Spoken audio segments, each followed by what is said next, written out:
Welcome to the Wednesday night service at Greater Las Vegas CSL. My name is Reverend Lauren Martin, and tonight we're continuing our 4-week series inspired by the book, If God is Love, Don't Be a Jerk, by John Podlovitz. Tonight's talk is entitled, What's That Over There? Could it be someone with a bigger house than me? Is it someone with a better job than me? Or maybe someone who has more friends than me? Or, on the other hand, is it someone who is suffering more than I am? Is it someone whose story is a bit more tragic than mine? Our brains are wired to categorize everything in our environment quickly and automatically so we can focus on the more important tasks. This is natural and required to some extent for our survival and our ability to cope in a fast-paced world. It is when we start assigning less than or greater than labels to these categories that we open ourselves up to pain. It is natural to compare ourselves to others as social beings so we know where we stand in society. Yet when this becomes the source of our identity, we begin to lose ourselves completely. Stephen Furtick suggests that the reason we struggle with insecurity is because we compare our behind the scenes with everyone else's highlight reels. This has become more and more true with the popularity of social media. We watch people we love, people we hardly know, and complete strangers seem to live out their lives on social media only to fail to realize that what we're actually seeing. For the most part, people share their wins. The nice dinner they had, the newest gadget they got, the latest trip to somewhere fun or exotic, their one true love, their great friends, or their perfect-looking family. So we sit on our couches with horrible cases of FOMO, thinking that they must be so much better than we are, more interesting, more loved, or maybe wealthier than we are. Then for some of us who are trained from a young age to be competitive or told that we never will measure up, we get depressed. We get defeated. We feel lonelier or more filled with pain. All our old wounds are painfully being ripped open, causing all our old hurts to come rushing back to us in ways we can never anticipate. Sometimes we even start to feel jealousy and envy over what we witness and start to think negative thoughts about those people who didn't do anything to earn those negative judgments. Yet, if we talk to those people who just happened to catch a stolen moment of joy and post it on Facebook or any kind of social media as a way to help to make that moment last, we would find that they have pain too. They are lonely. They have someone else they look at online who triggers horrible jealousy or envy in them. And this happens because we only see what people want us to see. Even before social media, there are people who love to humble brag. I had a friend who would call me up to tell me how hard his new job was, all the time bragging about all the perks. He complained how stressful it was to always have to report to the most important people in the company, who thought he was amazing. He lamented on how hard he had to work because he was making so much more money. He had forgotten that the job he was complaining about was my dream job, a job that I had been passed over for repeatedly at the same company, a job I convinced myself he got just because he was friends with the right people, the same people who blocked my promotion. These conversations almost ended our friendship because even though he wasn't overtly bragging, he was talking about all the opportunities I wanted and not appreciating them. Every time we talked, I felt worse and worse about myself because I felt I would willingly take on all those complaints that he had just to have the chance at the job that I wanted. Without meaning to, he was being a jerk. In truth, what he really wanted was someone to be proud of him and celebrate with him, but was really bad at asking for it. Since I valued this friendship, I had to have a hard talk with him and tell him how I felt about the humble bragging.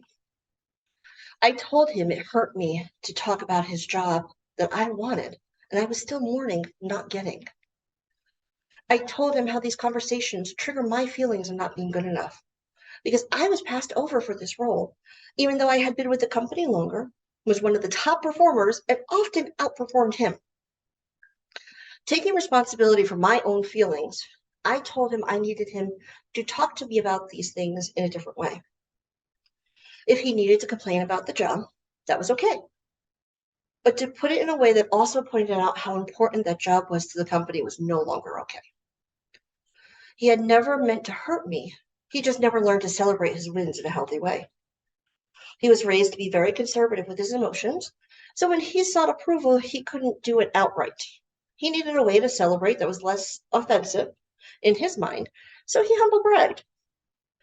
In fact, most people who humble brag don't realize they're doing it or how it affects others. Now, if he needs to talk to me like this, he sets up the conversation with, "Can I humble brag for a moment?" This way, if I'm not in a place to meet him where he needs me to be met, I can say no. I can also put up my boundaries so that I'm not hurt by what he says, because in truth, he's not a jerk. He's one of my best friends. We would not be where we are today if I hadn't set this boundary and seen him for who he is. The best gift we can give a best friend is to meet them where they are.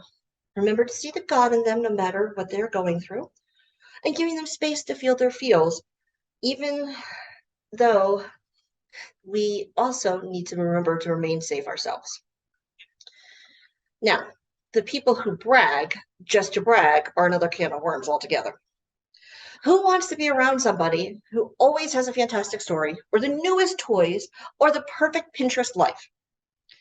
We had somebody on our team at work who would put time off on the calendar with a description of all the fun adventures she was going on. One day, my boss said, "If you need time off, just put it on my calendar. I don't need to know that you're kayaking in the ocean, Sue. I would rather just assume you're mowing your lawn and cleaning your house." I thought this was hilarious, and in a great way to point out how sometimes hearing about someone else's good can make us feel envious. It also allowed me to see both people in the situation as very human. My boss probably wished he could take time off to do something fun, but he just started a new job, and it didn't give him freedom with an overly busy schedule. Sue, on the other hand, wanted to share something exciting in her life. If we give people the benefit of the doubt, we could say she was just excited and wanted to share her good. Many of us that are bragging do so because we need to feel better about ourselves and hope that this will help us become more popular. We may not even realize we're bragging when we're sharing our good. Yet, those people who are bragging because they want attention, want to feel superior, or want to be valued by others often brag because they desperately need approval. They don't feel good enough on their own, or they really need love and don't know how to get it. For many, this is a sign they have forgotten that they are worthy just as they are, and God is their source. Their whole identity is wrapped up in the opinions of others, and they forget to value their own opinion. According to Lao Tzu, when we are content to be simply yourself, don't compare or compete. Everyone will respect you. There is no need to brag to get healthy love and attention. On the other hand, there are people who like to compare themselves to others' worst days. I once knew someone who said he liked walking by the homeless people on the street because it reminded him of how good his life was when he was having a bad day. Since he wasn't homeless, he was still doing okay. He was using someone's tragedy to feel better about himself. Now, I know all of you are probably thinking this is obviously a textbook example of a jerk. Yet this series, we are trying to look and see the God in people, even people who are acting like a jerk. Otherwise, we run the risk of being a jerk right back to them. Now, I'm not making excuses here or justifying behavior I think is inappropriate. I'm just asking us to remember he is also a divine being having a human experience. I was never close to this person, so I can't speak to his motivations with accuracy. But I can guess he was taught to compete and compare growing up. He may have felt inadequate at times, so instead of beating himself up about it like so many of us would, he sought out examples of someone who was worse off so he could feel like he had worth. Once again, this is someone seeking love and approval without understanding on how to get it and that he is divinely sourced. Another damaging way to compare tragedies is when we look at someone else's story and say, it's worse than mine, so mine has no value. For a long time, I struggled with accepting I was being abused because I didn't end up in the hospital. I only had bruises, no broken bones, He didn't stalk me when I left him, and I was able to safely leave. Another example of this is someone else might say, well, I only had a small patch of skin cancer, but that other person over there has lung cancer, so their suffering is more valid. By comparing wounds this way, we block our own healing. We dismiss our pain and invalidate our feelings. Sometimes we can minimize our pain to the extent that we block it and don't face it at all. Then our pain comes out in ways we don't predict or control, like anger, uncontrollable crying, or self-destructive or addictive behaviors. We don't need to compare our pain to others to heal it. We just need to accept it as valid and allow ourselves permission to heal and let go. To accept your pain as valid, independent of anyone or anything else, is love. So how do we stop comparing and competing with each other in a social structure? We become radically authentic and completely ourselves. Two things I like to keep in mind when I'm thinking about this is, first, the adage, other people's opinions of me are none of my business, and a great quote by Oscar Wilde, be yourself, everyone else is already taken. It takes great courage to be ourselves without needing approval. It takes courage to stand up and say, this is who I am, and I love me completely just as I am. Yet this is exactly what God would want for you. We are each a unique expression of God, and as such, we are valid and worthy just by existing. God chose to show up as each one of us, flaws and all, because that's what makes us perfectly imperfect and wonderfully human. Each of us has a unique journey towards self-expression. I'm not completely there yet, though an obvious example, my hair, took years of gradual transformation. I started with purple accents underneath my brown hair so that you could only see it when I pulled my hair up. Because I had a corporate job and I was afraid of losing it if I had unconventional hair color.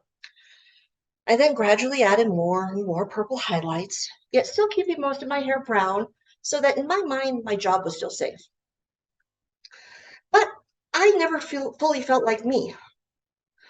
I thought this was the way to straddle both worlds, though. Then the pandemic hit. As an introvert, I gladly stayed in the house for the entire 2 years, so I didn't get my hair done. By that time, all my gray had grown out on top, and my friends really loved the gray ombre. Plus, I could pull my hair back on Zoom calls and still look professional in my mind, so it was a win.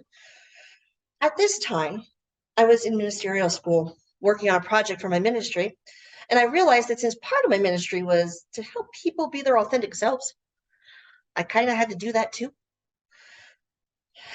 I couldn't keep being only half of myself. I decided to do a fade of the gray into the purple and blue because, once again, I could still pull my hair back and look professional on camera at work. Of course, then I won a trip to Costa Rica with my job, which meant I was going to have to meet the CEO. I had dinner at his table with him and his wife, and after a discussion about how I almost changed my hair back to brown before I took this trip because I was afraid of what they would think, his wife told me I was brave and that she loved my hair. I looked like a mermaid. I realized my fear of not being accepted as I was existed solely in my own head. I decided to go all the way with the colors I wanted. And guess what? I got a promotion with a big raise because for the first time in my life, I felt like myself. I was able to speak confidently and defend my position in an interview in ways I never have before. As Ralph Waldo Emerson said, to be yourself in a world that is constantly trying to make you something else is the greatest accomplishment. By being true to who we are, we show up with confidence and strength. We are brave in allowing our truth to be seen and allowing our light to shine brightly in a world that sometimes aims to dim us. So while you may not right now know who the real you is or be ready to take a big flying leap into a new form of self-expression, ask yourself, What can I do today to take the first step? Maybe meditate on who you are and what you want to be. Maybe do some inner work and get in touch with your soul and listen to what wants to emerge, especially if it scares you. Maybe freeform journal some ideas until you find the one that sets your soul on fire. Just take that one step to being even more you than you were yesterday. By allowing ourselves to be the person we are unapologetically meant to be, we are showing ourselves immense love. We are also opening up a safe space for others to be their unique selves too. And that is how we replace comparison and competition with love.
Here at Center for Spiritual Living Greater Las Vegas, we are a mission and vision-driven community.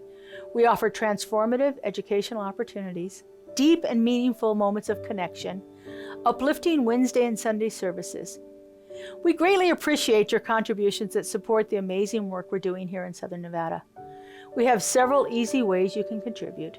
We have text to give.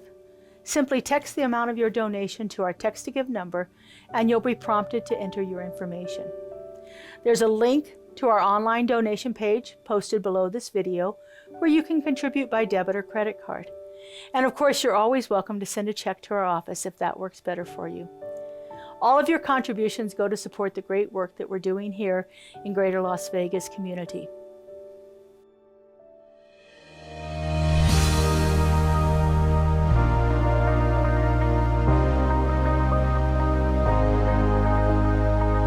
The monthly publication, Science of Mind magazine, is a treasure to be read and contemplated. Along with in-depth articles, there is a day-to-day spiritual support to be gleaned from its daily guides. Licensed practitioner Lynn Frankenberger hosts Adventures in Faith every Tuesday at 11 a.m. on Zoom, and you're invited to join in. This is a weekly group discussion that focuses on those daily guides and how to apply them. Check Facebook and our weekly newsletter for more details. Join us this Christmas Eve at 7 p.m. for a festive Spiritual Soundscapes Christmas presentation, concluding with a special candle lighting experience guided by your very own Reverend Laura Hallett. Enjoy the evening as CSLGLV vocalists and special guest artists fill our hearts with holiday joy, performing classic Christmas songs and carols. It's music to your ears with a wintry atmosphere streaming to your living room. Prepare your candle and relax for the evening as we celebrate the eve of Christmas as a community virtually this holiday season. CSL Greater Las Vegas brings you much of your favorite spiritual music every Friday at 7 p.m. with Spiritual Soundscapes. Enjoy performances from CSLGLV vocalists along with special guest singers. It's music for your soul. Subscribe to the CSLGLV YouTube channel to get a convenient link sent to you for each musical performance. At CSL Greater Las Vegas, it is our mission to inspire spiritual discovery through community connection, exploration, and celebration. This mission supports the all-inclusive vision of Centers for Spiritual Living worldwide, in which we envision a world that works for everyone and all of creation.